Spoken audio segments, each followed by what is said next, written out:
Ésaïe, chapitre 32. Alors le roi régnera selon la justice, et les princes gouverneront avec droiture. Chacun sera comme un abri contre le vent, et un refuge contre la tempête, comme des courants d'eau dans un lieu desséché, comme l'ombre d'un grand rocher dans une terre altérée.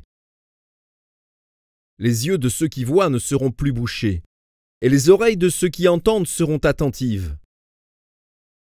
Le cœur des hommes légers sera intelligent pour comprendre, et la langue de ceux qui balbutient parlera vite et nettement.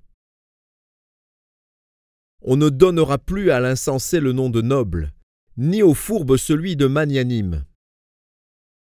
Car l'insensé profère des folies, et son cœur s'adonne au mal, pour commettre l'impiété et dire des faussetés contre l'Éternel, pour laisser à vide l'âme de celui qui a faim, et enlever le breuvage de celui qui a soif. Les larmes du fourbe sont pernicieuses. Ils forment de coupables desseins pour perdre les malheureux par des paroles mensongères, même quand la cause du pauvre est juste. Mais celui qui est noble forme de nobles desseins, et il persévère dans ses nobles desseins. Femmes insouciantes, levez-vous, écoutez ma voix. Filles indolentes, prêtez l'oreille à mes paroles. Dans 1 an et quelques jours, vous tremblerez, indolentes, car c'en est fait de la vendange, la récolte n'arrivera pas. Soyez dans l'effroi, insouciantes, tremblez, indolentes, déshabillez-vous, mettez-vous à nu et saignez vos reins.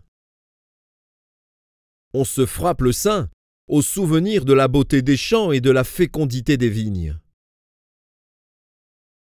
Sur la terre de mon peuple croissent les épines et les ronces, même dans toutes les maisons de plaisance de la cité joyeuse. Le palais est abandonné, la ville bruyante est délaissée. La colline et la tour serviront à jamais de caverne. Les ânes sauvages y joueront, les troupeaux y paîtront, jusqu'à ce que l'esprit soit répandu d'en haut sur nous, et que le désert se change en verger, et que le verger soit considéré comme une forêt. Alors la droiture habitera dans le désert, et la justice aura sa demeure dans le verger.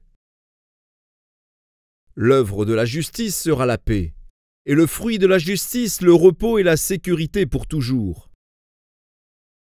Mon peuple demeurera dans le séjour de la paix, dans les habitations sûres, dans des asiles tranquilles. Mais la forêt sera précipitée sous la grêle, et la ville profondément abaissée. Heureux vous qui partout semez le long des eaux, et qui laissez sans entrave le pied du bœuf et de l'âne.